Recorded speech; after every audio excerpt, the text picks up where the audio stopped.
80,000 population. I've handled, well, my office runs typically, you want me to introduce you now, or? Oh, that's fine, I'll introduce myself. Okay. We run about 10 to 35 elder abuse cases a year, which is, it can vary a lot. And we managed to have, though, I think I've had in 7 years, 7 elder abuse trials out of my 90 trials. So that'll tell you that, number one, these are cases we're willing to try and are going to trial. And number two, they seem to have a disproportionate number of elder abuse cases go to trial, because some of the factors we'll talk about later on, they can be messy sometimes. Twice in my career, I've had filed cases, elder abuse cases, and had the victims die after the case was filed, but before they ever get on the witness stand, which is, I felt, was kind of inconsiderate to me, considering how much work I had invested in the case. And it doesn't always automatically end the case right there, but it certainly doesn't help most of the time. The California Attorney General's office estimates that there's 250,000 elder abuse cases a year, not necessarily filed cases, but incidents of elder abuse, which is an awful lot. But from looking at our caseloads and APS caseloads, a lot of the APS cases, for various reasons, never make it to the DA's office. But it's a problem in Nevada County. However, in Nevada County, I think in the last 2 censuses had either had the highest or the second highest proportion of elders among our population. We are a retirement community, and we tend to have affluent elders, and that affects the type of elder abuse cases that we're typically exposed to. For example, elder abuse statewide under the 368 statute includes theft from an elder, physical abuse of an elder, and negligent care or harm of an elder. But disproportionately, the cases that cause us the most problems and that we see most, unlike maybe Los Angeles, where you have a lot of physical abuse cases and a lot of criminal negligent care cases, we see an awful lot of financial abuse cases and their problems. I can tell you, well, at one point, one year I had 10 cases over $100,000, and probably at least 5 of those over $250,000. I've had elder abuse cases, at least 2 over $500,000. So there's a lot of money at stake in these cases. And unfortunately, unlike the traditional embezzlement cases, which we have a lot of, when a big business comes to us and they say, we've been a victim of embezzlement, how big? $500,000. The first thing we tell them is, fine, we're going to need a forensic auditor and you're going to have to pay for that. That's on your dime. And invariably these businesses said, no problem. Generally for the $500,000 elder abuse cases, a victim without any kind of age-related impairments is a rarity.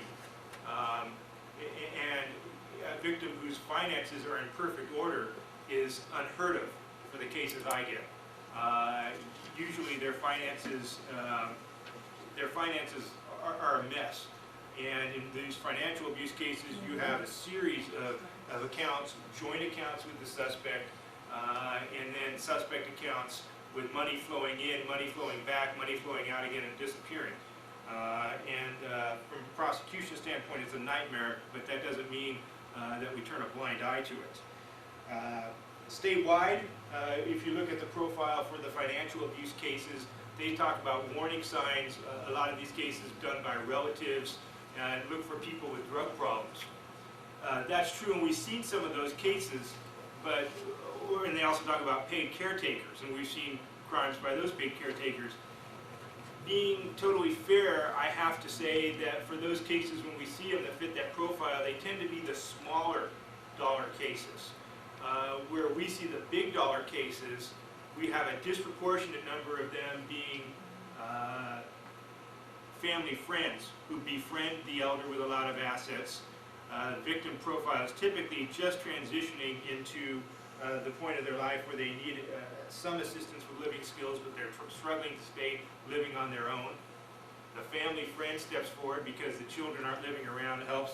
A disproportionate number of the big dollar cases we see have power of attorney used as financial instruments, and maybe Cindy will have a couple comments on that when I finally let her speak, which will be pretty quick, by the way. And we don't see that many cases of overt drug problems motivating theft from elders. But we have seen a bunch of cases in the big dollar cases where the perpetrators had gambling problems. And the other common thread we've seen is perpetrators with a lot of credit card debt, living above their means. And some of the big dollar cases start out with just a few pressuring the victims for a few loans. And suddenly it's a lot of loans. And before you know it, they're on title to the suspect's house just to help them out. Sometimes, in some of these cases, using the power of attorney to record new deeds.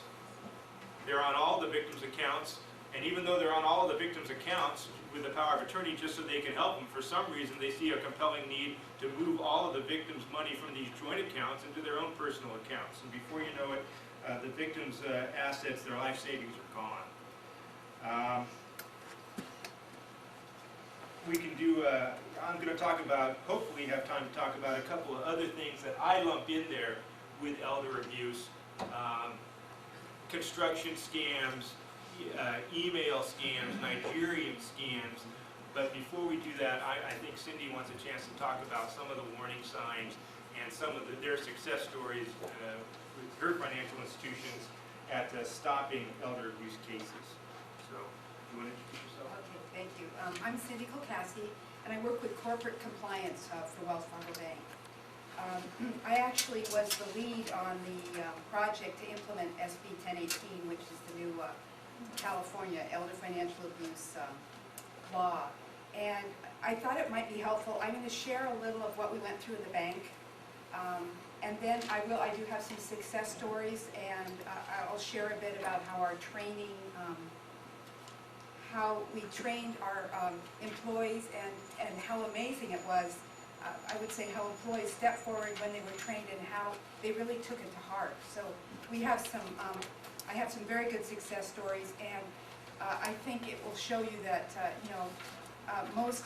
most bank employees or financial institution employees really are good citizens, and they have a mom and dad or an aunt and uncle, and they want the best for them also.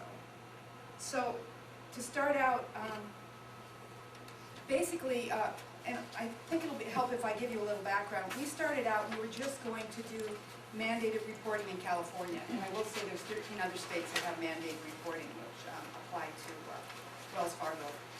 However, when we really started to look at it, we said, is that the best to do? I mean, why would we just implement this in one state? And prior, we had had a financial elder abuse process, but it was, I mean, it just wasn't really escalated and at the top of folks' minds. So we decided to implement this policy across the entire bank. It took almost a year. We had to work with all of our affiliates. We trained around 125,000 people in the bank.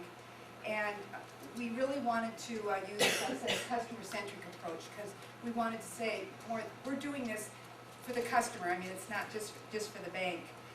We have a lot of expertise at Wells Fargo. We had some of the attorneys who are experts like in the elder abuse and such, and they were on the project and really helped us get a good process together. And one of the things that was important to us is we wanted reporting so we could track. Let's say it was a caregiver who cared for more than one elder, that they would start going to different branches, that immediately we'd catch it if we knew their name or description, and we were able to achieve that. So to start, in November of last year, we had some online training that we put into place, and we actually bought a kind of an out-of-the-box online training, and I took it, and it was great.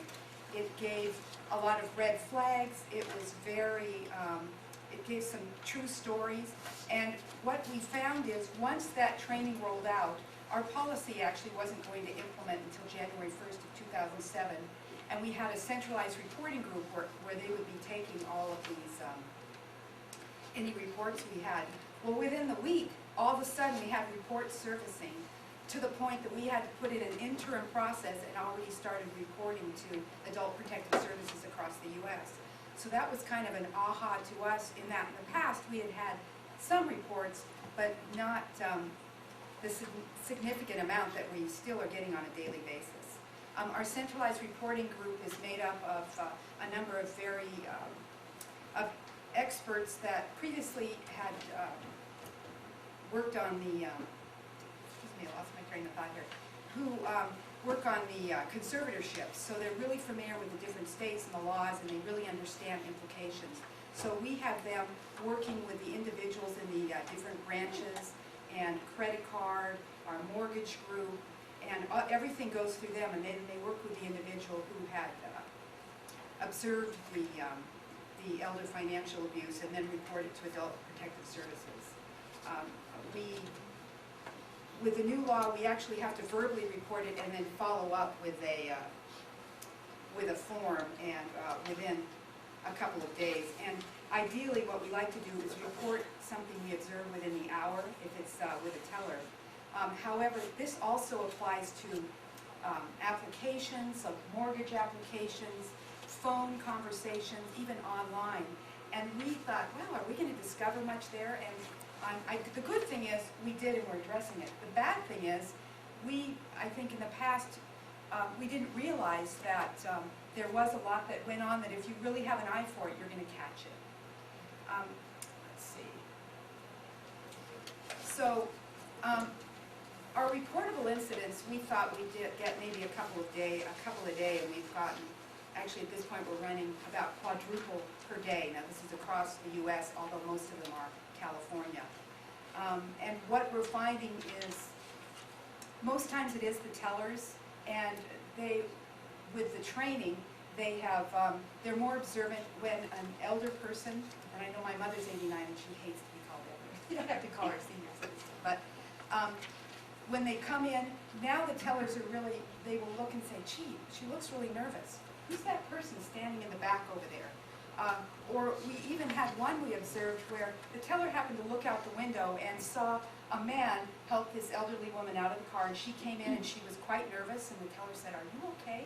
Oh, I'm fine, but I need some money, like I think it was a $5,000 cashier's check. Well, we called the police, and this person had been threatening her, and actually there was some physical abuse involved. And the good thing is the teller was observant enough to notice she was nervous, but also to have looked out the window and said, that looks kind of funny, just from the body language and such. We currently are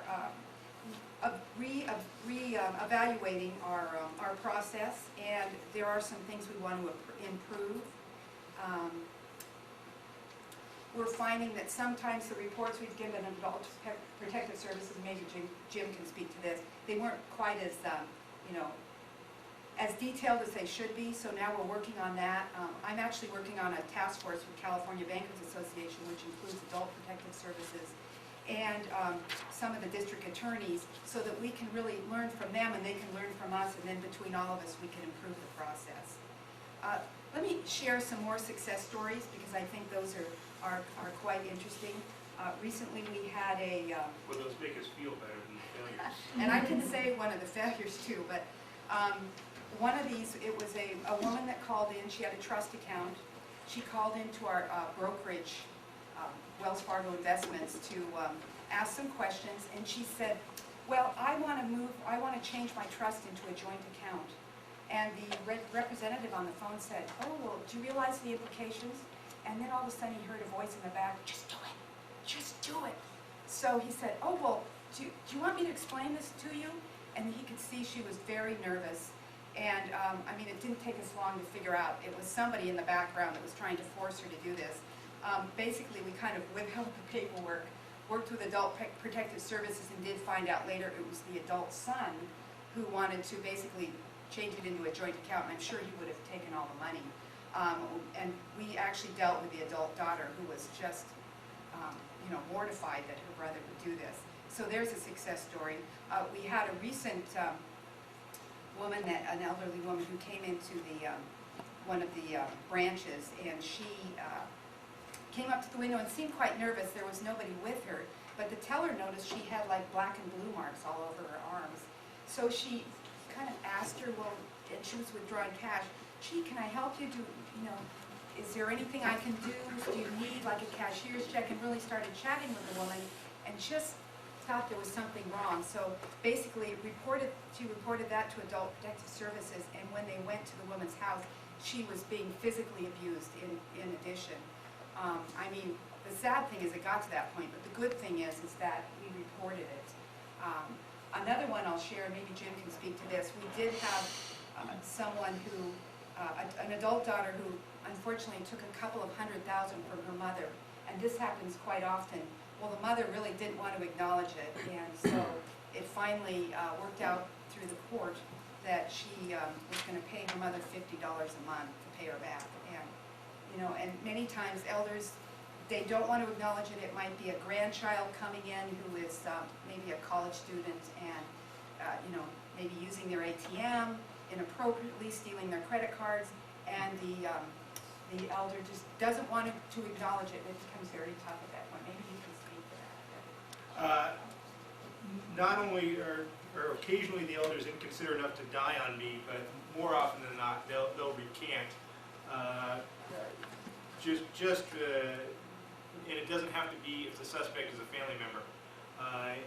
Considering the target population is people getting very dependent, and a common theme is wanting to stay in their home, and the types of influence and the way they sometimes bond with the suspects.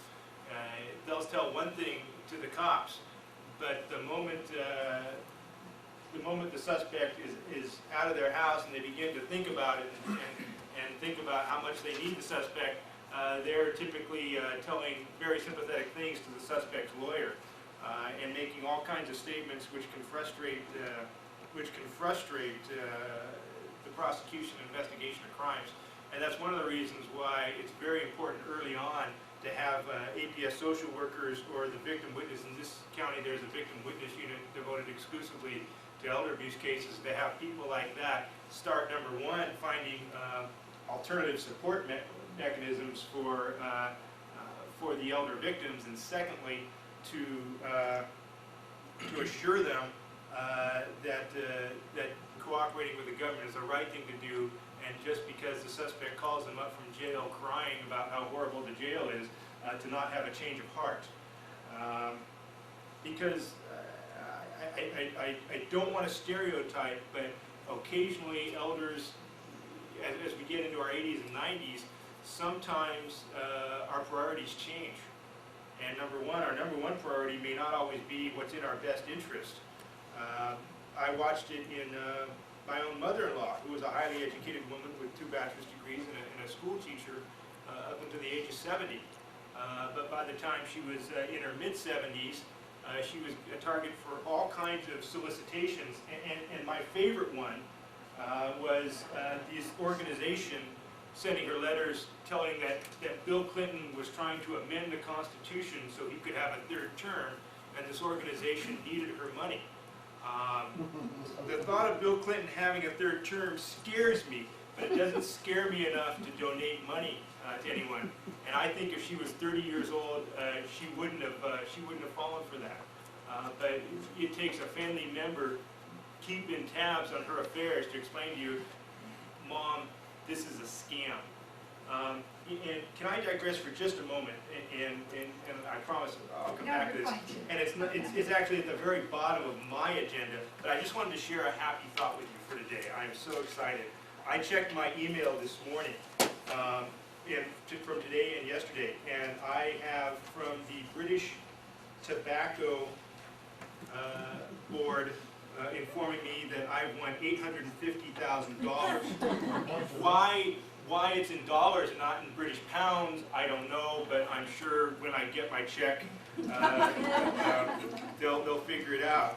I have, just today, 3 notices to update my PayPal information. I don't have a PayPal account, which makes me a little uncomfortable. But so I'm probably not going to respond to this one.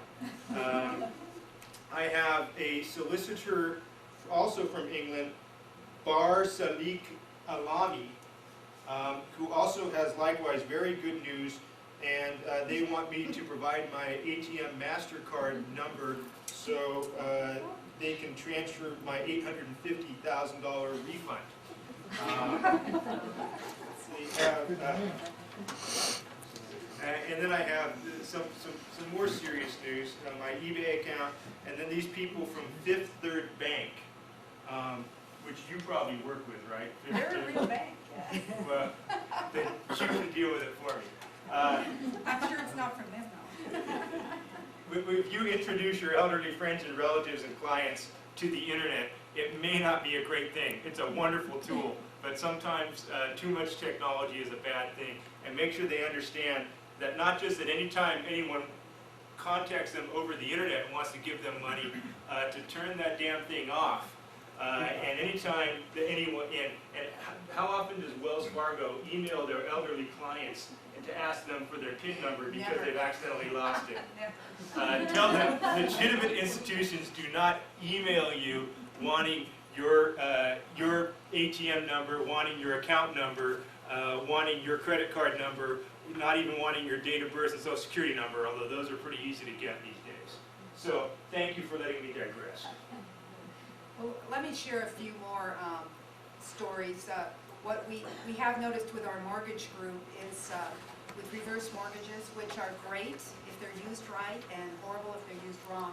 So we have seen instances now, which we've caught, where the the elder comes in with a caregiver, a relative, a friend, and they request a reverse mortgage. And of course, it really isn't the elder that wants this, it's the person that is with them.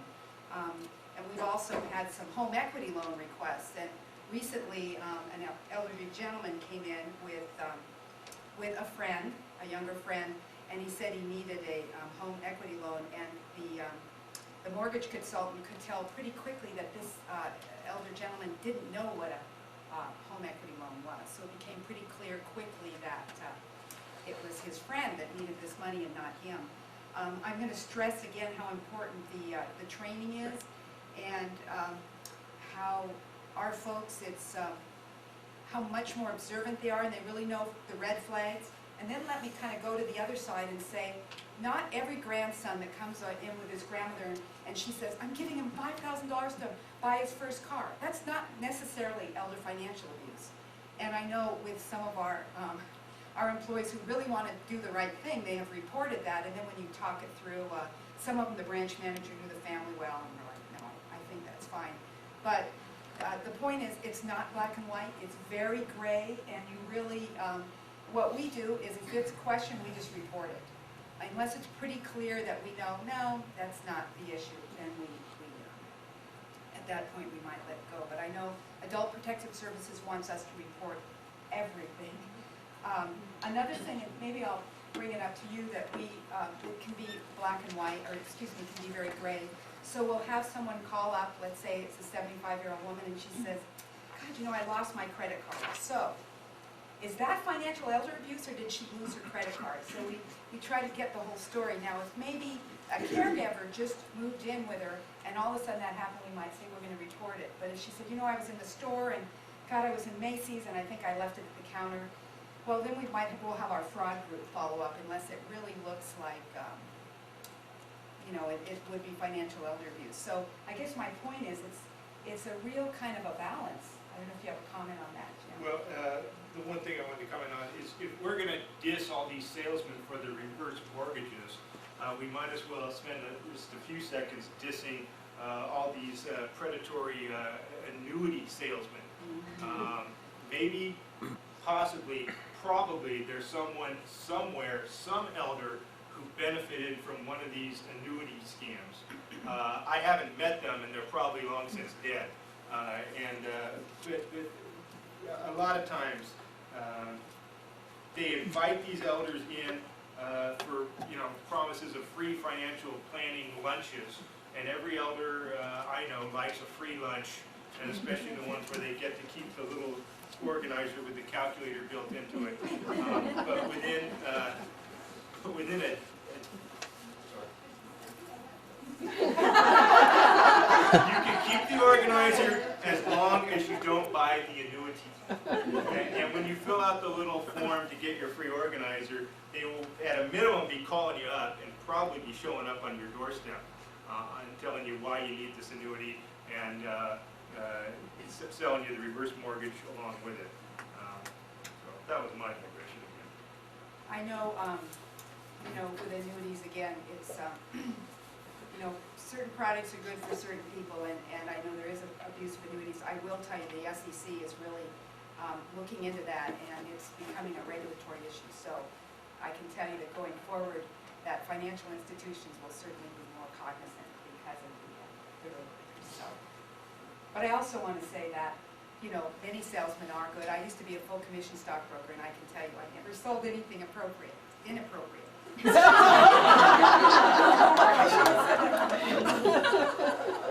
But anyway, so, you can't, it's not everyone's bad, but unfortunately there are some unscrupulous folks out there. I once prosecuted a Series 7 stockbroker in this county who went to all his elderly clients and convinced them to take all of his money out of Edward Jones to invest in him because he had this new antenna on the roof of his business to communicate through microwaves to the New York Stock Exchange, and he was going to beat all the other stockbrokers and make them rich. And one of the victims has still owed, well, I think he's gotten like $3,000 restitution. But the good news is the stockbroker had his license. The Department of Corporations called me and said he didn't do real good at his hearing. His license was revoked for life. So, but I'm sure you still have your license.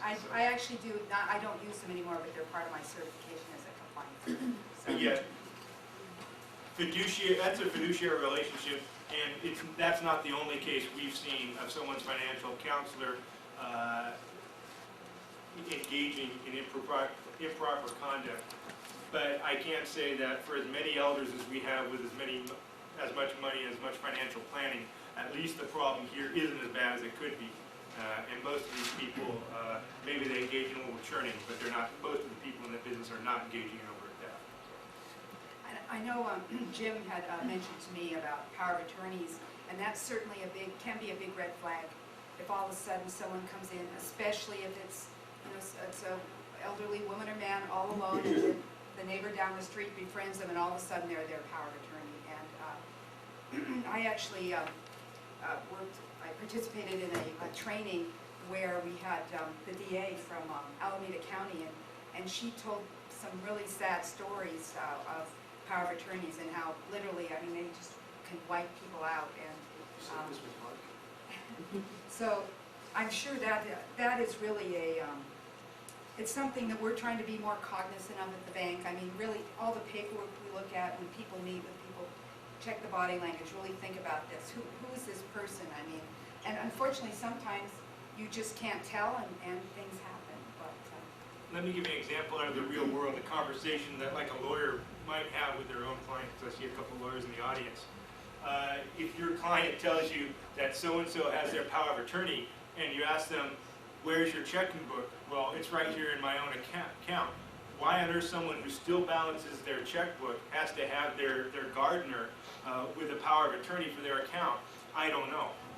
That should be a red flag right there. The other warning sign I've occasionally seen in some cases that actually prevents abuse like this, if you teach your clients, your relatives, your elders, and even your neighbors, that number one, not necessarily having everyone who wants to be your friend as your power of attorney, but not necessarily hiding your books from people. And when more than one family member can look into mom and dad's finances, and to make sure that everything's okay, willing to look at their finances, that might be a way to head this off. Because the other common theme you see in the financial abuse by the perpetrators is isolation. They route all of the information through them and try to isolate them. And number one, if you're dealing with an elder who is still functioning, but someone has their power of attorney, that's a big red flag. And number two, when you're dealing with an elder who one family member or one gardener seems to be taking steps to isolate them from other people and route all information through them, that's a huge red flag. And that's what we see in the real world as part of financial elder abuse cases. I'm sorry.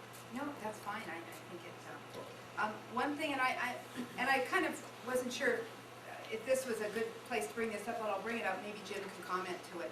Because one thing we're struggling with it at Wells Fargo, and other banks are struggling with it also, the way that SB 1018 is written, we can't just say, okay, here's everything you need. There's this fine line because of privacy laws and banking laws. So we are really struggling to say, well, how much, we want to give as much as we can without requesting a subpoena, and sometimes it's difficult. I can comment on this. Okay. I told Cindy after I was going to heckle her that I was really just kidding. First couple points.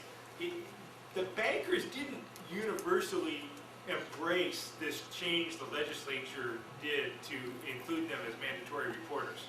A lot of banks were not necessarily thrilled about that. Number one, worried about, as Cindy said, criminal prosecutions. Number two, more likely it creates civil liability and responsibility for them. Not every bank was as diligent as Cindy's bank at sending up red flags when red flags were in front of them. As to the banking privacy laws are something that I've had to litigate. 9 times out of 10, they're almost not an issue, even under the old laws, before banks were included as mandatory reporters. Because there is case law that gives a bank some protection when they're taking actions to protect where they perceive as their elderly clients. That they're not automatically exposed to unlimited financial liability just because they might disclose confidential information. So there is some civil protections. Secondly, and the last time I read the Banking Privacy Act, the Financial Records Privacy Act, I think it's in the government code or the finance code or wherever. One of the real lawyers in the audience can find it, but I have read the thing, trust me. Anytime the bank is a potential victim of the crime, doesn't apply. The bank can fully cooperate with law enforcement.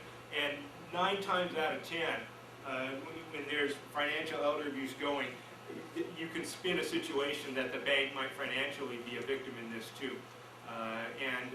We've had to remind bankers sometimes when they balked at turning over records to us in a timely manner, not Wells Fargo, not your bank, that hey, you guys are going to end up footing part of this bill. The Banking Privacy Act doesn't even apply in that case. Because there's nothing in the Banking Privacy Act that prevents the banks from cooperating with law enforcement when they're a potential victim. So, thanks. I don't know if you want questions right now, but just could you, for those less well-informed, could you talk about what SB 1018 did other than just require banks to be mandatory reporters? I mean, did it change standards of what financial abuse, elder abuse is, or did it establish guidelines, or, I mean, if you know. What's the nature of the bill? Well, it became mandated reporting, and it used to be voluntary, I will tell you that. Sure. Right. Before there was we've always had a mandated reported statute which affects law enforcement as mandated reporters, although if you report to law enforcement, you've fulfilled your obligations. So, I mean, that's kind of hinky. But school teachers, anyone in a fiduciary relationship, physicians, clergy, I think, are mandated reporters. To a degree. What's that? To a degree. To a degree. Although a couple times we've actually threatened to prosecute people for not complying with a mandated reporting statute, we've never actually done it. But those few cases where we've actually threatened to prosecute it, it's been licensed care facilities who are not complying with their mandated reporters. Off the top of my head, even under the old statute, if you have a legal fiduciary relationship that's recognized under the civil code, you're probably a mandated reporter. But again, I know the current amendment just included bankers as mandated reporters too, which is something most bankers didn't necessarily embrace. But even before the statute came into effect, I know that just the talk of it triggered some soul searching among the banks to implement new mechanisms for detecting and reporting elder abuse. So, Yeah, I mean, I can tell you, it doesn't apply to brokerage firms at the moment, although we included our Wells Fargo investments and we are reporting, even though they're not a bank. But I think the SEC is, I'm not a lawyer, but that's probably going to change also. In fact, I will comment, just because working closely with the California Bankers Association and the American Bankers Association, I mean, it really mandated reporting state by state. Like I said, I think there's 13 or 14 mandated reporting states now, and that's increasing, I mean, just on an ongoing basis, which really isn't a bad thing. well, stock brokerage is a fiduciary relationship, so I'm not correct on that one, but I do know, for example, if you hold a POA, power of attorney, over someone, you're a mandated reporter. I have a question. Yes. Last week, just recently, I received a phone call from an elderly woman who wanted to transfer everything out of her trust into the name of the beneficiary, who was also the successor trustee. And you had said that raised a flag for you. Why would you want, and I asked her that, why would you want to do that? If that person ultimately, upon your death, is going to be getting your home and your assets, why do you want to do that now? Well, I just thought it would be a good idea. I just do it now and they get. So that, to me, I wasn't thinking until you just said that. That didn't raise a red flag to me. It was just like, why would she want to do that? Would the district attorney or adult protective services look at that? Because she seemed to know what she was doing. I want to take it out of my trust and I want to give it to my daughter or my son, whoever it was. She seems like she's APS would coherent. be willing to talk to her. I know that. You know, it seemed like she APS knows what she's doing and she knows how the transaction, you know, everything can be taken out of the trust and put into joint tenancy or just transferred to her. I was going to say, oh, sorry. And even though the district attorney's office fields calls like that, and we tell people, even though we're not supposed to give out legal advice, because it's not like we're real lawyers, you know, usually in those functions, our role is usually limited to helping people figure out if there's a crime, and then helping them find the right agency to get help, and sometimes referring them to APS. And because sometimes it's, you know, when you have victims living here and suspects living here, and fraud involving property over here, and bank accounts with transactions done at the bank over here, sometimes it takes a while just to figure out who they need, which cop they need to talk to, so they don't get a runaround. Yeah. But in the course of doing that, sometimes we tell people, you know, this probably isn't a real good idea. I mean, there's, not to give tax advice, but there's tax implications, but also, I would question, is that person really the only beneficiary? And they may not be. Right. And that, a lot of times, you know, the woman might have not, you know, really have read her trust a long time. Maybe she's forgotten, or maybe she, you know, is being under pressure. Right. Yeah, it seemed odd to me. She goes, oh, well, yeah, that's true. She does get it when I die. And I go, yeah, so, I mean, unless there's some other reason to do that. She goes, well, maybe I'll think about it. And then, So that was. so, you know, do I call Adult Protective Services? I don't. Well, you wonder who the successor trustee is. Is it that beneficiary? Is it somebody Yeah. else? I mean, there's a lot of kind of red flags. I'm an adult protective services social worker, and as thrilled as we are to get all these new mandated reporting calls, it is often very difficult to investigate because the bank won't give us the information. And we have to get a release of authorization of information signed from our client in order to request that information because of confidentiality. If they're competent and refuse to do so, then our hands are tied. Yeah. Even though we get a release of information, there are times that we'll call the bank, ask to talk to somebody, oh no, you can't talk to me. And I'll say in advance, let me fax this over to you so you know I've got the signed release, and I never hear back from the bank. Any hints? That wasn't Wells Fargo. And I hope not, because we are actually trying to deal with that. That's interesting. Well, any hints about how we immediately, and let me give you an APS success story that is a companion to what I'm talking about. Bank called, elderly gentleman, very, very, very confused, had gotten a cashier's check from a different bank account in 6 figures, had put it into the local bank and then taken it back out of it again and then come back to the bank and wondered where his money was. Bank very worried that the man's got this cashier's check and he's about to lose it. I go to the man's house, very, very confused, obvious cognitive decline, could not tell me who his family members were even. But I got him to sign the release. And I wanted to find out, is the money okay now? You know, are we looking for this money now? Is the man okay? Are his funds okay? I couldn't get that bank to call me back. I finally got a hold of family members. They came into town to address his confusion and the financial concerns, and they were able to go in with the man. But that was kind of a scary place for me to be in investigating, because I'm concerned about close to $500,000 worth of a cashier check. Well, let me tell you, first of all, why you were lucky is because, remember, by the time APS knocks on the door, at least a bunch of times that I've seen, the suspects by then is saying, gee, you don't want to sign that crazy bank release because this APS woman is just going to use this information to take you out of your home and commit you and put you in that dirty, dirty, dirty nursing home with the cockroaches crawling everywhere. And trust me, I'm not clever enough to make a story like that up. So that's from the real world. So by the time the suspect knows that someone's looking at the financial transactions, they've been working on the victim 24/7 on explaining to them why they don't want to cooperate with the government anymore. Well, I guess sometimes it's a matter of just not knowing each other's verbiage or acronyms, or so it could even be something as simple as that. You know, is there something that we can say that the banks understand, that the tellers understand, that would make that communication easier? Yeah, you know, that's a tough one. I mean, I have actually helped some of the smaller banks. I've shared the procedures we have at Wells Fargo. I mean, and they're at a far smaller scale. But, the only thing I could think of is, I mean, it's unfortunate they're not getting back to you, but I would think they have to have a group that like deals with subpoenas and requests and such, and I would ask for that group, say, who deals with those? Because really, I mean, it's similar.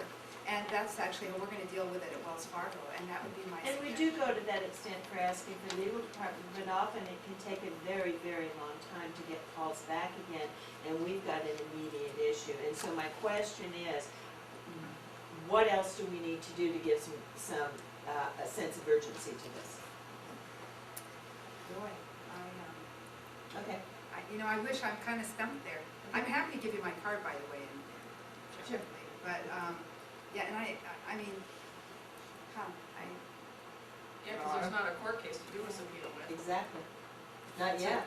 Preliminary investigation. What we're trying to do is investigate, see if Right. we have enough to take to Right. the law To the enforcement DA. and district attorney, Right. yeah. I mean, I'm sure it's just like anything else, but like you say, some banks are better at it. Well, it's than called a others. big hole. I hear you. So, Somebody else? I was just gonna, you know, I had a situation a while back, no, I do sort of in-home healthcare, but it's sort of like the gardener too, and I do handyman services, been listed with for free for a long time. Anyways, the problem, you know, the dementia sometimes starts setting in with these folks, and so there's often many times there's more than one story that goes on. And unless you're aware of that, all of a sudden it's kind of, that's just another issue to deal with. But the situation that I had was, it was interesting. This girl really wanted to, you know, make some money. She had been, I guess if you only want to call it scam, but she was very sort of level-headed about this, and she wanted to go and get $160 and send it out to some place or another. Well, the first time, it was just give me a ride down to the place where you post these things and send them out, like Thrifty or something that has a, what's it, well, anyways, it's the sending unit, so it wasn't a problem. It was later on that I found out that she was basically sending these things out, forgetting, you know, and she felt like she was getting scammed, and the next, you know, it's like, well, I didn't win it. The guy said for sure I was going to win something, so she thought she was going to do that. So at some point, it's her money, and if she wants to do something with it, there's a sort of, you know, philanthropy is still not illegal. And so there's something about that where you kind of, that isn't, you know, it's, if she's happy with what she's doing, and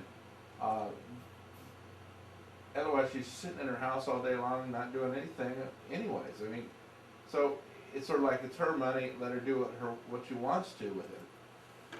On the other hand, after I found out this was going on, I tried to figure out ways that I wasn't gonna be letting her get to this place, you know, and actually spend it, you know, but,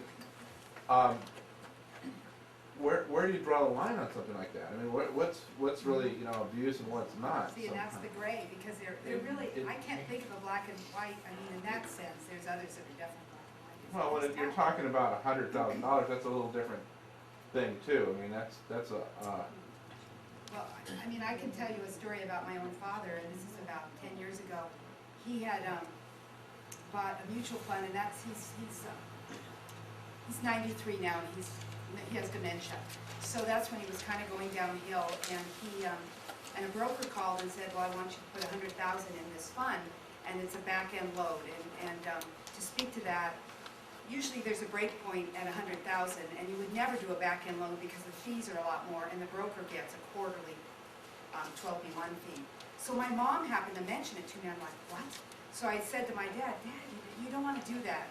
You want to do a front end, and then you know, you've paid your commission up front, and it's far cheaper, and it's not locked up for 7 years. Well, my dad, being my dad, and Susan would know, she's my cousin, but he's like, no, I'm going to do this. So what I did, and my dad was mad at me for a number of months, I called up the broker who told me off, and then I called up the mutual fund company, and the only reason I could do this is I knew the ropes, and I said, gee, I can tell you're working with your buddy here. And he said, I'm not working with my buddy. And so then I said, well, you know, I'm a broker too, and I'm thinking of calling and reporting you. And I mean, within an hour, they called my father and said, oh, we made a mistake. But, I mean, it was up to my dad. He was going to just spend the money because he didn't want to be embarrassed. And he was furious at me. Did I do the right thing? I think I did, but I paid for it for a couple of months. You know, but what do? we did the right thing as long as that stock didn't go through the roof. Which reminds me, I've had like 3 unsolicited hot stock tips I'll share with you if they want. Yeah. And, I'd like to raise the issue, because you already did, about powers of attorney.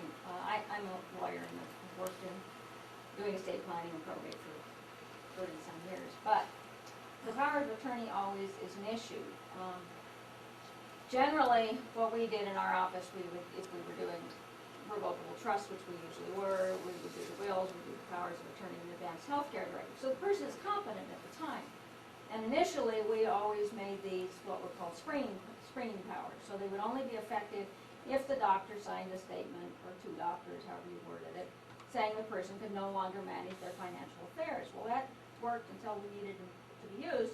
And this is about the time privacy legislation starts coming along. The doctors wouldn't dare sign a statement saying their patient was incompetent. So next we started doing, well, where possible, let's have 2 children have the power of attorney.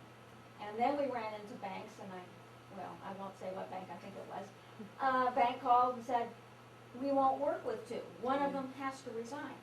So we ended up doing powers of attorney, probably like the kind you were criticizing a few minutes ago, where the person is competent and they have signed the power of attorney. Now, our philosophy was, assuming it's usually was an adult child, which for all other reasons the parent had confidence in, and I wasn't at all worried about them.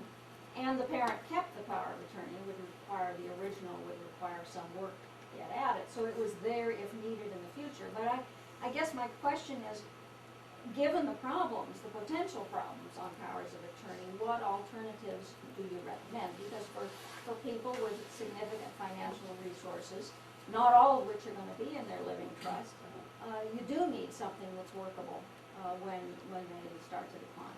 well, the first thing I mentioned is you can have more than one person having access to your financial records without having access to your funds at all through the power of attorney. But I have rarely seen a case over $250,000, an elder abuse case over $250,000, where a power of attorney wasn't used. And some of those cases, I see people signing power of attorneys where I don't think they're needed. Yeah, we would have all of that in the trust, the power of attorney would be effective.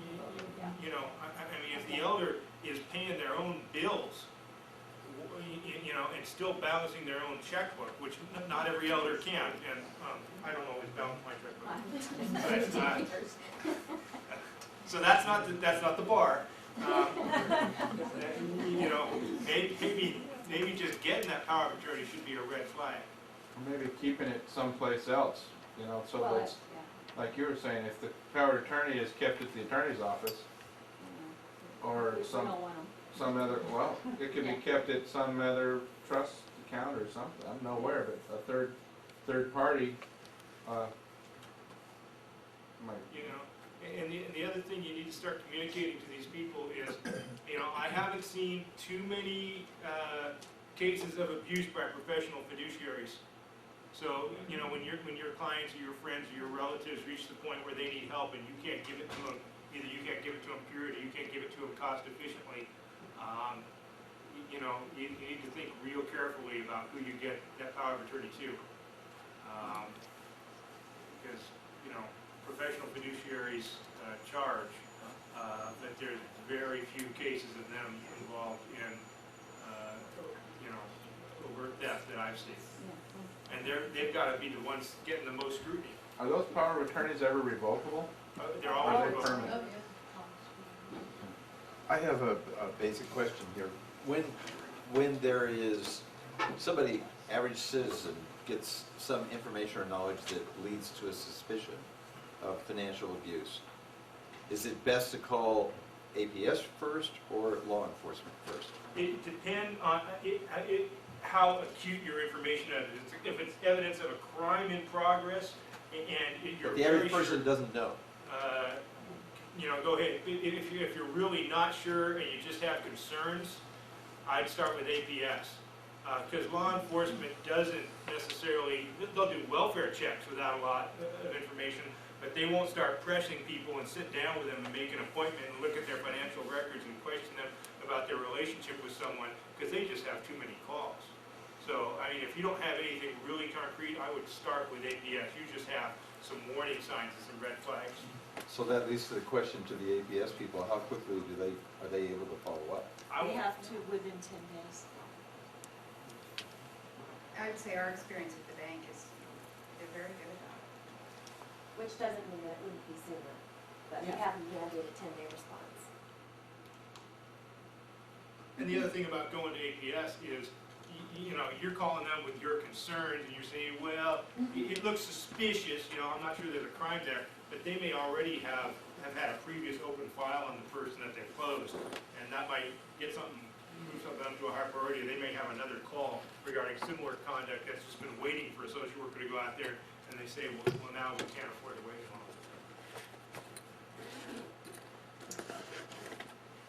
I heard of a situation, and I really don't know enough about trusts and reverse mortgages to know how this works, but two daughters were going to get a reverse mortgage on their mom's house to pay for caregivers, for in-home caregivers. And it reminded me of the case you were talking about, because there is a step family involved. And they were gonna take out as much money as possible on the reverse mortgage and put that money in a trust for their mom, so that the stepbrother would not be able to get anything out of the house. How are they gonna change the title? Because I mean, you have to be able to sign off title to the house. The mother was gonna do that, I mean, the owner of the house was gonna do that, although I don't think, we would not consider her competent to do that. But the idea was that there would be less money in their house that the stepbrother would have access to. And so I was just thinking that's another reason why people might be coerced or convinced to change a trust or. What'd you say? Sounds like a woman's point of view anyway. I have 5 sisters now. So I don't know if that's really a legal thing, I mean, I don't know if that really is what would happen with a reverse mortgage, that you could pull out $300,000 out of a house at one time, and can you do that? Sure, you can pull out. Okay. This is Nevada County, there's a lot of people with a lot more equity than that. they're sitting on a lot of elderly. So can you take out the whole, say the house is worth $1 million, could you take out $1 million at one time on a reverse mortgage, do you know? Yeah, because someone, you know, Okay. reverse mortgage is similar to a life estate. Right. But they get the right to live in that house, but, you know, at the end of their life, that house automatically goes to someone else. It's no longer part of the estate. You know, I don't know what kind of commissions they charge on those, but, you know, the important thing is a person might spend 40, 50 years with a certain financial plan for what they're doing with their assets, you know, upon their death. And when, you know, heartbeat, when someone puts a reverse mortgage under their nose, maybe they don't fully understand that everything that they planned for the last 50 years is suddenly changing. And they don't even own that house anymore. They just might have the right to occupy it for a few more years. Yes. So, you know, let's say I have a sibling and I'm concerned that the sibling's draining mom's account. Can I call the bank? Will the bank have any direct contact with me if I'm? We couldn't divulge much information, but trust me, if you call, we would start looking into it. We probably wouldn't tell you much, but I mean, I would tell you what else, we would look into it, and, So that might spark you then doing a mandated reporting. it could. Yes. The hard thing is with the privacy laws and such, it's, you know, you have to be careful how much you can say, and, Because we are genuinely seeing a lot more of that sort of walking in the door where our siblings saying, Mom used to have this much amount of money, my brother's living with her, all the money's gone, what do I do? And we give the Adult Protective Service number, but there's sort of this stigma of I don't want to turn my brother in. So in a way, you're a go-between. If we, you know, if we call, we have some concerns with the bank, and the bank looks into it. Yeah, I had something like that. that's true. Which I had a situation like that just recently happen. My uncle passed away. This was a kind of a distant uncle. It was like my grandparents' sister's brother or something like that. Anyways, but this was there was a divorce on part of the family, and one of the gals was concerned about her kid, and this other cousin had come in and helped out my uncle sort of while he was still alive. And this gal made a comment to me that there was, well, she knew he had this much, and then later on he only had this much. Now, what happened to that money? And was one of these cousins getting money from him and asking him for money, and he was giving it to her for whatever purpose? And you know, I mentioned it to my sister, and she said basically, well, and it's the same sort of thing. The family is too far away. We're not direct family, we're like cousins, and it's really not any of our business to try and, you know, we weren't written into the will. What difference does it make, you know? It might be $6 million, it might be who knows what, but it wasn't, you know, we really didn't have any, it's not up to us, you know? Yeah, It's back to confidentiality, I guess, you know?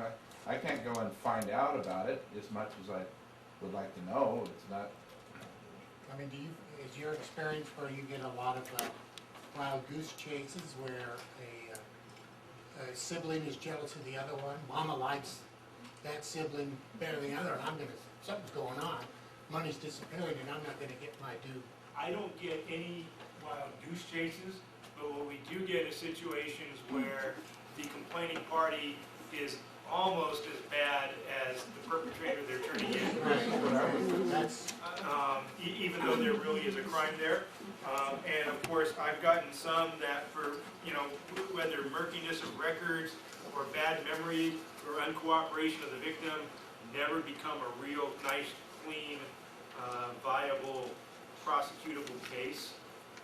Plenty of those, but I don't, you know, very rarely do we get wild goose chases. well, we had an experience with her mother. She was nuts, but she wasn't nuts. I mean, it was trying to get her to do the best thing for herself was almost impossible. Yeah, and so you have people that say, well, yeah, I can go down and do what I'm doing and have fun with it, and it's kind of crazy they're not being, some of the banks will call these people with CDs and say, talk to our associate, we can invest money for you. Is that not borderline fiduciary irresponsibility? They sell their products to them, is what I'm saying, is they sell their products to them. But that's business. So, there's so many, like you say, gray areas with people that are not normal, but they're functional to an extent. Judgment is not clear, but it's And heaven functional. forbid anyone, even a prosecutor, imply that someone who gets into their 80s judgment is impaired. Deeply offended at that. So, I mean, just dealing with them face to face, or, it's a reality almost all of it, every one of us knows and most of us admit to, but how you utilize that reality is very difficult.